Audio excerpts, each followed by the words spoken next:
Para ni sa tanang mga dipulog no.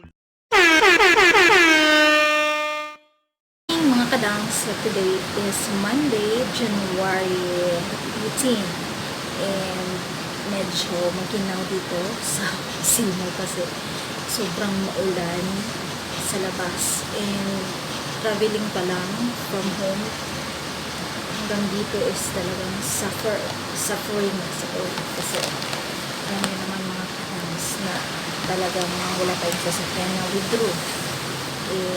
We need to travel na nakamotor lang. So, sobrang ano na yan guys, sobrang ganaw. So,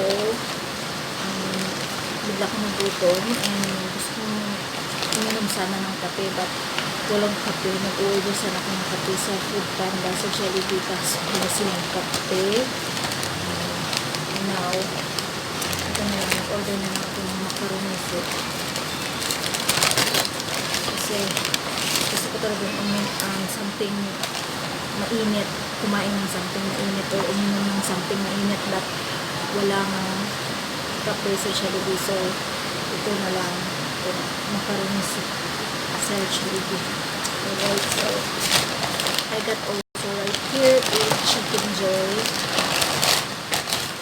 Ayan, alas 9 pa lang ang umaga mga kadang. So too early for lunch, but I think gusto kong kumain kasi yung ulam ko sa bahay kanina is yung ano lang, ginamos.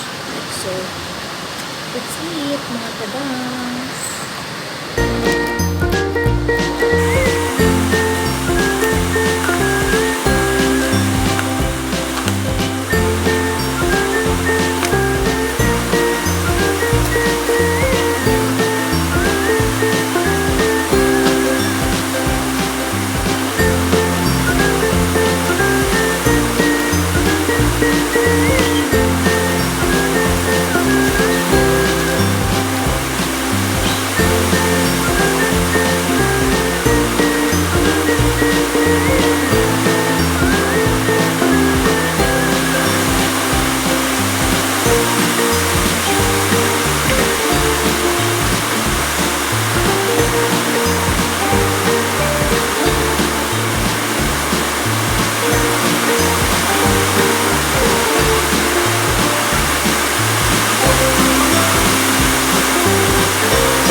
Hello mga kadangers! So today is Miyerkules, Wednesday, January 20, 2021. And yes, kahapon hindi ako nakapag-vlog kasi kahapon nga gusto kong i-vlog yung first prenatal ko mga kadangs. Gusto kong i-share sa inyo yung first prenatal ko kahapon. But then hindi ako nakapag-vlog masyado kasi sobrang maulan kahapon. At saka whole day kaming brown out dito sa province namin kasi merong nasira na poste ng NGCP, which is kailangan nila yung ayusin mga kadangs. That is why wala akong battery, hindi ako makontak kahapon, pero nakapag YouTube naman ako kahit konti kahapon mga kadangs. So yun nga, gabi na talaga bumalik yung kuryente namin dito. So yun nga, kahapon mga kadangs is nagpa-prenatal ako, my first prenatal. Well anyway, hindi pa ako nakapag private check-up sa OB-GYN, pero yun nga, yung nagpa-pregnancy test na ako. Personal lang yung bumili na ako ng pregnancy test sa mga kadangs sa butika. Yun lang yung ginagawa ko mga. So, I got my pregnancy notebook right here, and kahapon ang mga kadangs is nagpa-inject na ako ng anti-tetano na injection, parang gamot ata yung mga kadangs if I am not mistaken, no? So, yun yung ganap kahapon, and then na-require din nila ako ng pa-laboratory. I don't know why. Bakit kailangan ng laboratory? Kasi before, nung nagpa-prenatal ako before, hindi naman hinihingi sa akin itong ito, mga yan, mga CBC, urinalysis, yung mga HBS, basta laboratory daw. And parang dagdag gastos kasi before wala naman yung mga laboratory na yun. Kaya comply na lang natin, no? So, yan, we need to comply na lang for the sake of our baby right here. And yun nga mga kadangs na. So, I got my pregnancy book. So, kailangan ko itong dalhin every prenatal ko every month. So, ngayon nga, January is 4 months na po si baby dito sa ating child. Alright, so looking forward sa new Kuradangers natin mga kadangs na. So, yeah, I'm going to punta ako ng office ng Stronghold Insurance kasi bibili ako ng policy mga kadangas. So, see you later, alligator.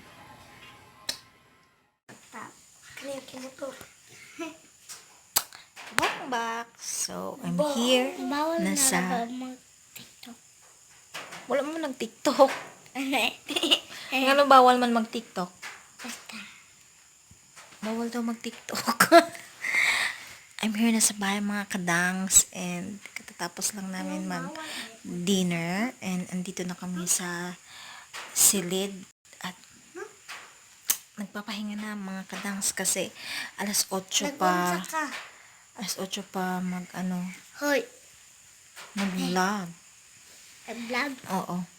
Alas 8 pa musika or babalik yung kuryente namin dito kasi mga kadangs Mo tawag doon, schedule yung pagpatay sindi ng kuryente namin dito kasi nga may nasira as what I mentioned kanina.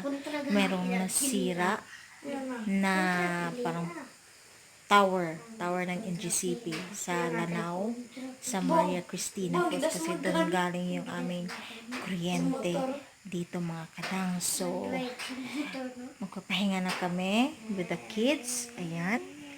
Si Clint at si Kian nagsi-cellphone. And, yun nga, alas 8 pa, alas 7 pa lang yung oras ngayon. Alas 7 pa lang ngayon mga kadangs. And, magpapahinga na kami kasi walang kuryente. And, yeah. See you tomorrow na lang mga kadangs for our next vlog. Bye! Good morning mga kadangers. So today is I wanna share to you my pinagkukunan ng income when the lockdown started.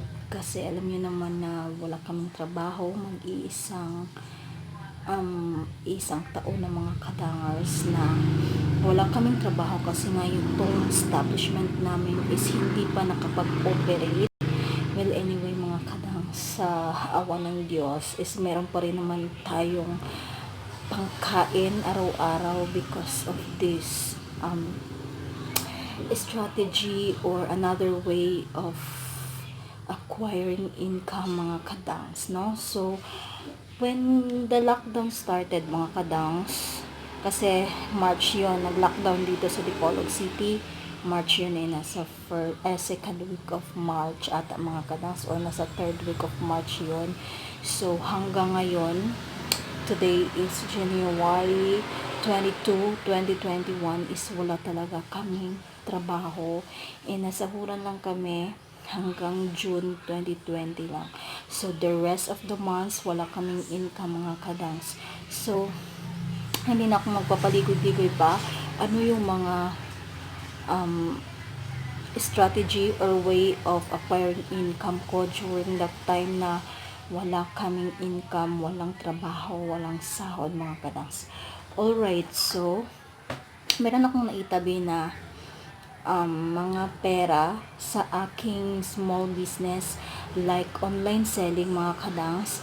Yun yung ginagamit ko, rolling pa lang guys, pa roll lang yung pera na yun for my ukay-ukay selling mga kadang. So, alam nyo naman guys, kung friend ko kayo sa FB talaga is palagi akong nagpo-post ng mga ukay-ukay clothings or mga used clothes from ukay-ukay mga kadangs.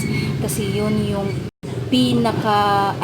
ngayon, yun yung pinagkukunan ko ng medyo makaluwag-luwag na income na talagang pangtustos sa aming pangangailangan kasi nga wala talagang sahod.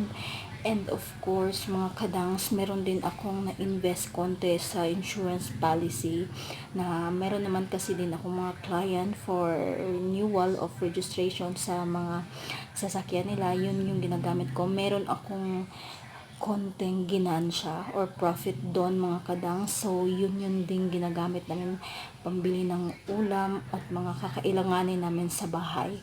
And of course, yung mga other stocks ko pa, meron pa kasi akong mga natirang mga stocks na mga beauty products, bags, and mga clothes. Yun yung nabenta ko during the pandemic kasi nga yung mga tao hindi na makapagpunta ng mall. Kaya yun, mga kadangs, nabenta ko yun, and then na-roll ko na naman yung pera. And yeah, hindi ako nawawala ng parang panggastos namin during the without sweldo days namin, kasi nga yun, nagpupursige akong magbenta, and then meron din akong mga client din na magbibigay ng konting tip. So yun, hindi kami nawawalan sa awa ng Diyos, mga kadangs. So pag guys, sipagan mo lang at saka tiyaga lang, mga kadangs, and then konting tipid is talagang makakaraos ka talaga, mga kadangs, sa mga sitwasyon na ganito na talagang walang income. So you should guys, you should encourage yourself, Jude, na maghanap ng way, because alam niyo naman na meron tayong binubuhay. We are meron na tayong family nga, meron na tayong binubuhay, mga anak, di ba? So yun, that's why we're going to inspire ourselves more para natin guys, malagpasan natin yung mga financial problem na yan, of course, diba? So yun, mga kadangs, okay selling, online selling, at saka policy insurance selling, yung pinagkukunan ko, yun, medyo nakaipon-ipon din ako konti dahil sa mga ganong mga way of acquiring income ko, mga kadangs.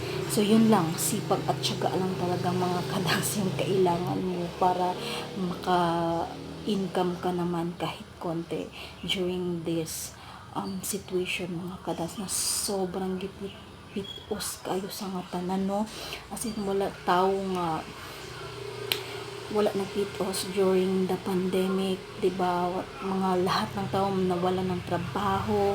Siguro meron din pa rin mga hindi na hindi na nawawala ng pera. Yun siguro yung mga mayayaman, pero katulad natin na we are just a simple and yung hindi kayamanan, hindi kayamanan na tao is talagang liso juta during this situation, mga kadangs. So yun lang, mga kadangs, yung share ko sa inyo about my ways of acquiring income, mga kadangs.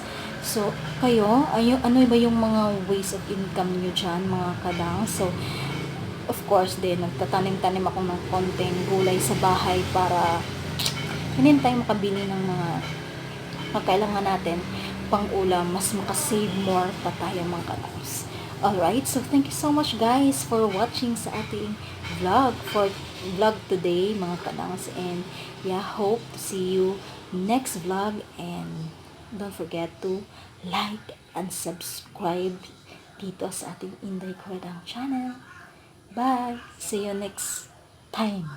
See you in my next vlog, mga kadangs.